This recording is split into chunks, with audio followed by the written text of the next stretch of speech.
Ramogi Kembe mauta pachoka, the Petroleum Outlet Association of Kenya wuok tung mosuo kod sirikand Kenya Kwanza kageng'ure wi meto mar osuru ma juogo ewi mauta kod atamalo 8.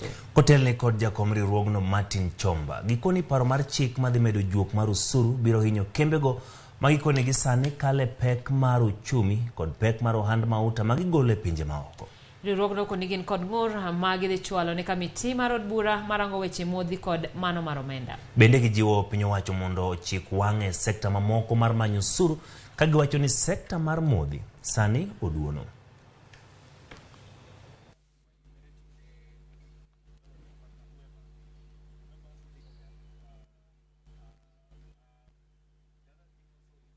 We want to ask the government that for the longest time, the petroleum industry has been the lowest hanging fruit.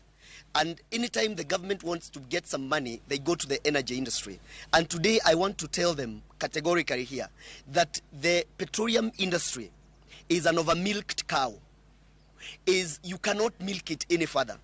If you try to milk it any further, I promise you, it is not a matter of if, it is a matter of when the industry is going to collapse.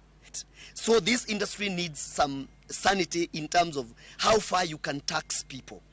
General rise in the cost of operational expenses like finance cost, electricity, transport, and staff cost have again impacted on our margins.